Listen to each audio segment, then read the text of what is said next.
NTA International News. Nigeria and Botswana to strengthen bilateral relations in trade, agriculture and good governance.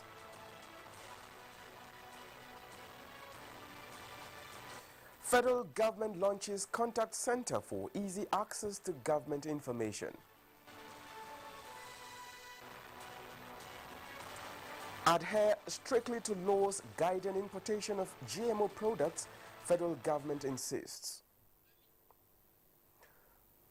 Hello there and a warm welcome to NTA International News at this time. My name is Justin Bemunyi, compliments of the season, and it's glad to have you join us.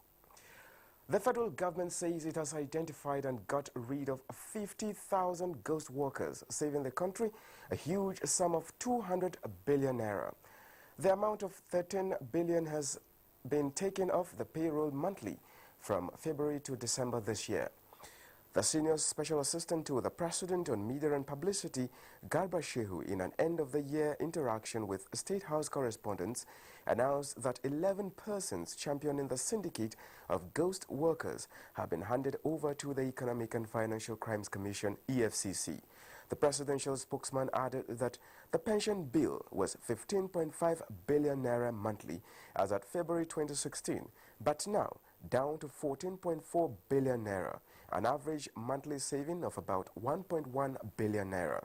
Speaking on the welfare of the recently released 21 Chibok girls, Malam Garba Shehu said they are being treated as adoptees of the federal government, but revealed that there is a lot of local and international interest in the future plans of the girls. On agricultural programs of the administration, Malam Garba Shehu said there has been a huge boom in the rural economy, with farmers getting value for their product. On to international relations now. Nigeria and Botswana are to strengthen bilateral relations in trade, agriculture and democracy. The Minister of Foreign Affairs, Geoffrey Onyema, said this when he received the outgoing Botswana High Commissioner to Nigeria in Abuja. Gabriel Odu reports. The minister noted that Africa does not trade with itself, and that accounts for the low volume of trade between country to country, hence the need for Africa to be at speed in terms of trade, infrastructure, and good governance. I think that because of his having been to Nigeria, Botswana and Botswanans know Nigeria better. We know Botswana better, and we hope to see the fruits of that, as you say, greater people-to-people contact, and greater trade between the two countries. But I think he's laid a solid foundation for that going forward. The outgoing High Commissioner to Nigeria commended Nigeria's efforts at consolidating democracy in the continent, promising better trade relations with Nigeria. I think Nigeria gives a good example on democracy. That democracy is here in Africa to stay. And democracy, if you look at its root, where we are coming from, where we are going to, democracy is a choice of the people. Allow the people to make that choice. I think that's the message that I would really want to spread. Thank you. The outgoing envoy was posted to Nigeria in 2012. From the Ministry of Foreign Affairs, Gabriel Udu, NTA News. And from international relations to communications, the federal government has launched the Federal Government Contact Center, GCC, to enable people access information easily. The Minister of Communications, Adebayo Shitu, who performed the ceremony in Abuja, says the initiative is to drive transparency and improve the quality and cost effectiveness of public service delivery in the country. Ruben Okala reports. Government Contact Center, GCC, which is technologically enabled, is an answer to the question of bureaucracy, bottlenecks, and lack of information flow in the public service. The primary objective of the project is to provide people with multilingual and multi-channel access to government information and services with ease and convenience via telephone, email, web chat, and other platforms. Citizens are empowered to reach the GCC through a dedicated short code of 733, where professionally trained agents will provide support to all inquiries and complaints from the callers. We use this opportunity to invite all government MDAs to join the platform so as to harness the myriad of advantages that the government call center provides.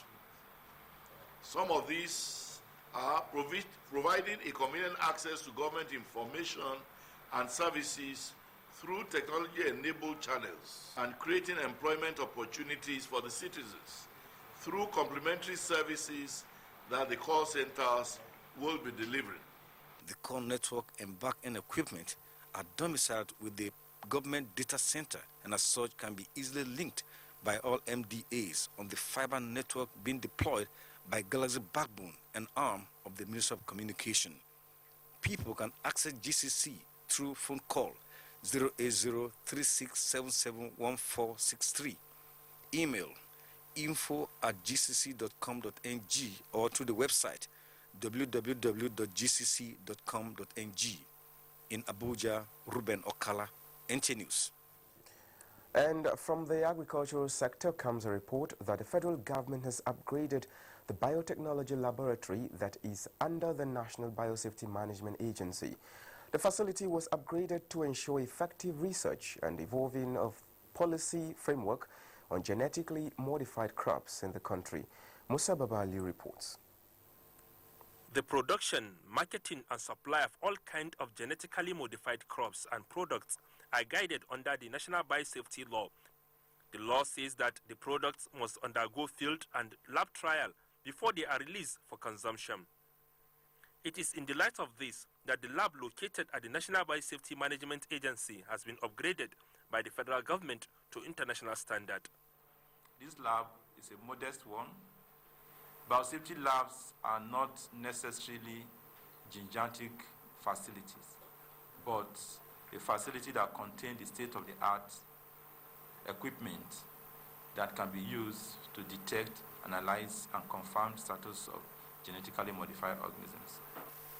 Meanwhile, a coalition of Women Farmers Association applauded the appointment of Nigeria's Minister of Environment as Deputy Secretary General of United Nations.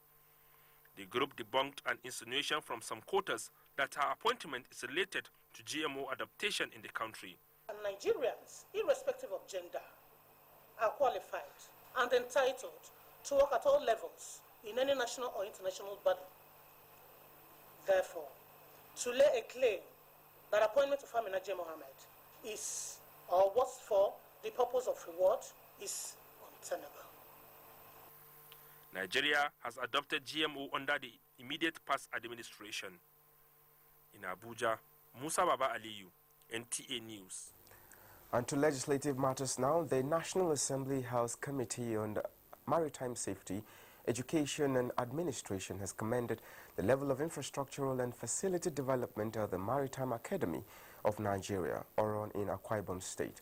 The committee chairman, Mohammed Bajo, made the commendation while on an oversight function of the institution. Susan Osoko has the details. The committee, led by the chairman, Mr. Muhammad Umaru Bako, inspected the 2 student hostel blocks for short courses and mandatory programs and the presidential jetty. Other facilities inspected are classroom blocks at the Consultancy Services Directorate. While commending management of Maritime Academy Oran for renovating some facilities in the institution, the committee chairman, Mohammed Bako, however, frowned at the abandoned presidential swimming pool and the stadium. He advised that funds appropriated for capital expenditure should be well expended. From our last visit to date, we have seen with significant improvement. We've seen significant improvement in what they have done. The acting rector, they've done a lot of, you can see the place is bright. They've paid some contractors and people have moved to site. Some of the structures are completed. So it's commendable. Acting rector, who is also the registrar of the academy, Mr. Mpandiok, in his reaction, appreciated members of the committee for their efforts in ensuring that the academy is not starved of funds and pledged the judicious use of any fund appropriated to the institution for development. Into these issues one by one. They are inherited problems, not caused by me. So by God's grace, I've been addressing them one by one. At an interactive session with management and staff of the institution, other challenges confronting the institution were discussed, while the committee pledged to table them to the House for appropriate legislative backings to overcome challenges that may hinder capacity building and manpower development. From the Maritime of Nigeria Academy, Oron, Susan Asuko, NTA News. And from Akwa Ibom to Borno State now on the season celebrations. Festive periods like Christmas are characterized with exchange of gifts, visit to friends and recreation centers. What is the experience among troops in the front line in northeast Nigeria this Yuletide? Defense correspondent Ismail Musa, who spent Christmas in trench, has a highlight. As I walk through this trench and tangos in company of the Army spokesperson, Brigadier General Sani Kukasheka Usman, in a vast open land with troops exposed to the dusty, harsh Borno Harmattan weather, it is glaring that the Christmas festive period is a normal routine to troops in the front line fighting Boko Haram. This is my 2 years now in this operation, and all the Xmas have been celebrated here in this ground, so it's a normal thing. Despite the unfriendly environment in the theater of war in the northeast, troops have devised means of marking the Yuletide. Well, we feel very happy.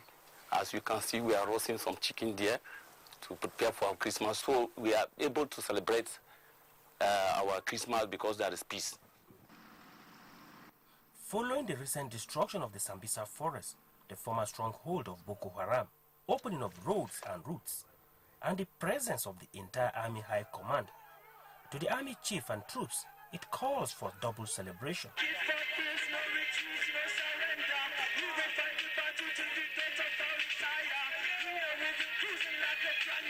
This is Damasak local government area of Borno State, precisely the headquarters of 145 Task Force.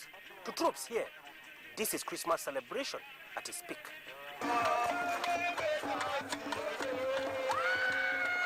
Sambisa Forest is going to be one of our training grounds. Next year, 2017, I have already directed that we are going to conduct our Nigerian Army Small Arms Championship in that forest. Mr. President has asked me to congratulate all of you for doing Nigeria proud, and is very, very happy with you.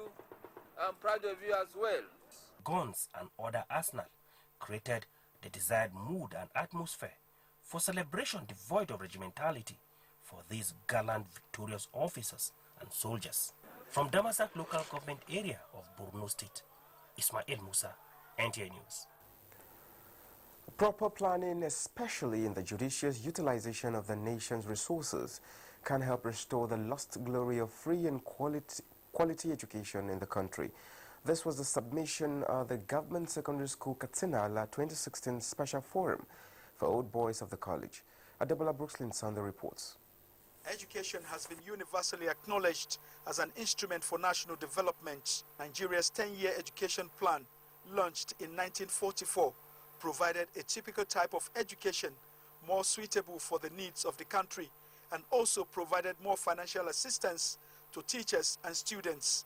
Most of these old boys said they benefited from the free education policy and wants the old days back. During our time, there was no scholarship, there was no school fees and so on. So everything was a bit free. That is why we enjoyed it the way we enjoyed it. The problem has been discontinuity in policy. We've not consistently followed a path of development of every aspect of our national life. Nigeria has great promise, and I believe that with time we'll achieve the greatest dreams that we have for our country. Award of excellence was presented to some of them who have distinguished themselves, including the Executive Director Engineering of the Nigerian Television Authority, Muhammad Umar Saidu. It's a great honor. My pledge is that I will ever remain grateful to the school that built my character. What the government can do now, the character building that we had in the past should be recaptured. Government Secondary School Katsina Ala was established in 1915 by the then colonial masters. Adepola, Brooklyn Sunday, NTA News. Today, Tuesday, 27th December, is the last day declared by the federal government as public holiday for the Christmas celebrations. As work resumes Wednesday, 28th December, Olajide Bello went round the town to know whether Abuja residents are back in town to prepare for work. This is Wuse, one of the commercial centers within the FCT. A visit to this place before the Yuletide, you will experience heavy vehicular movement.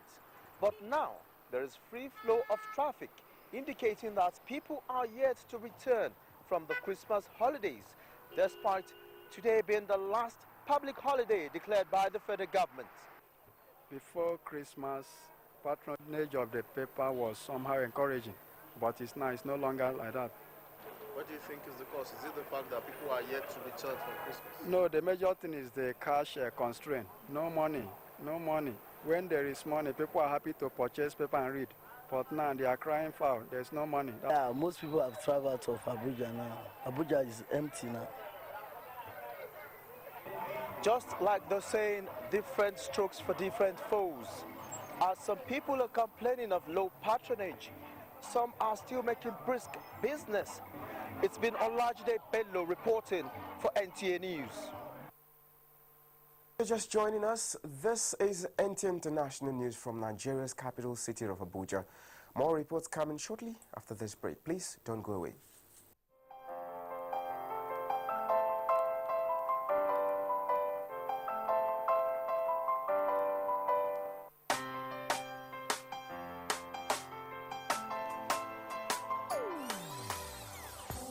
Hear the call of change. Stand up, Nigeria. Change is here and it's going to stay. Change begins with you. Oh yeah, make we go. So let the change begin from within. Look at you, Ogeruola. Change begins with you and me. Change begins with me. Change begins with me. Change begins with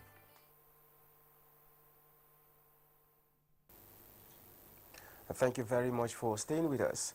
For a rundown of Nigeria's economic indicators for 2016 and latest prices of oil, let's join Ade Agod, Business News.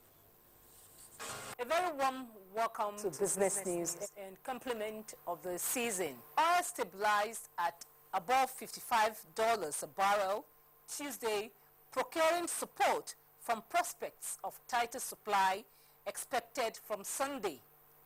OPEC countries and several non-OPEC countries have agreed from January 1st to lower production by almost 1.8 million barrels per day. Brent crude steadied at $55.16 a barrel. However, the global benchmark reached $57.89, the highest since July 2015. U.S. crude appreciated with 15 cents to $53.17. Meanwhile, Nigeria's latest economic indicators reveal how the economy fared in 2016. The gross domestic figure, which stood at 2.1% in fourth quarter 2015, currently stands at minus 2.26% at third quarter 2016. As for other indicators, unemployment has inched upwards from 10.40% in fourth quarter 2015 to 13.95% in third quarter 2016. The foreign reserve now stands at $25.25 billion. Fresh gains have shored up the reserve to its present status. That's it on Business News. The news continues shortly. I am Ede Ago.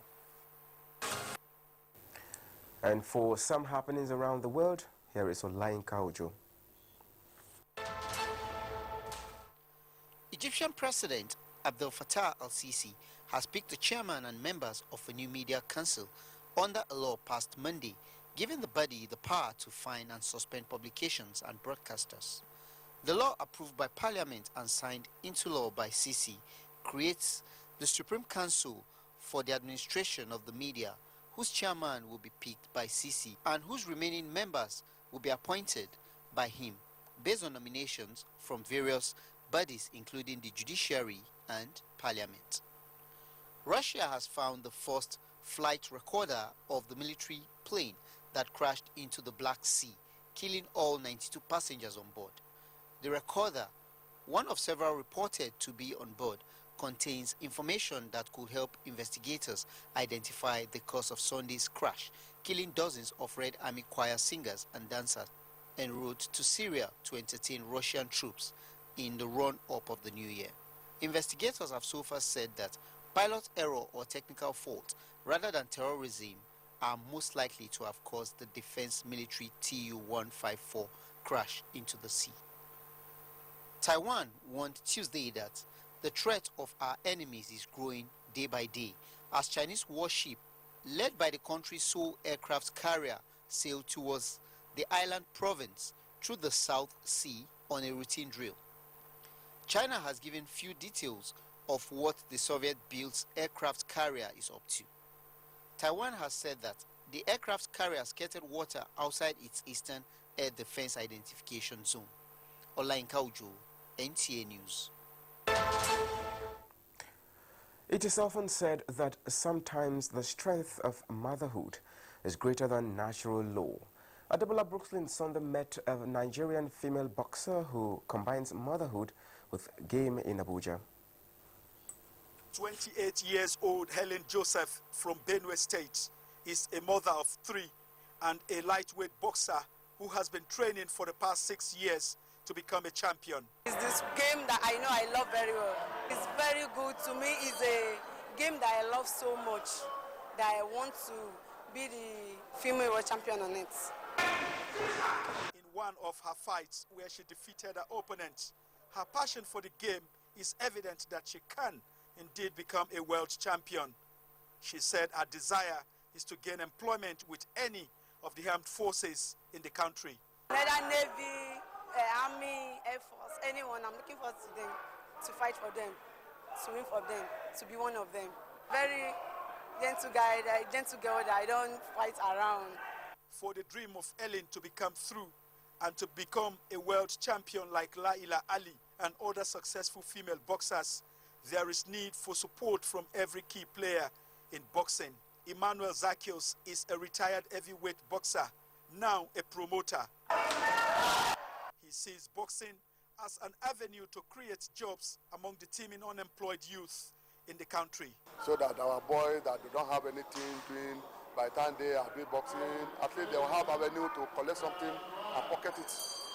We want the government to take part, at least so that they can bring a lot of, we have a lot of good boxers in Nigeria, but they don't have any sponsor, don't have anybody to assist them.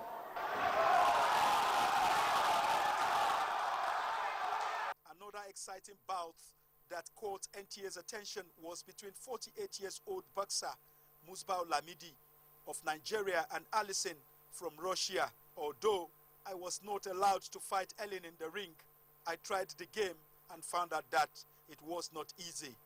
Adebola Brooklyn Sunday, NTA News. Thank you very much, Adebola. And now to sports. Nigeria Basketball Federation promises to inject more funds for its 2017 developmental programs as Nigeria and Manchester City striker Kelechi Iheanacho sets new per-minute goal-scoring record. Ayodeji Makinde has update. The Nigeria Basketball Federation rose from its year-ending board meeting in Abuja Tuesday, resolving to inject more funds into developmental programs, even as it aims to widen the scope and dynamism of the leagues in 2017.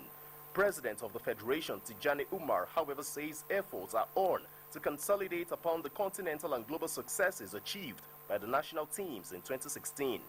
Nigeria forward Kelechi Iheanacho enhanced his reputation as one of the English Premier League's record goal scorers by scoring his 12th goal in 19 attempts on target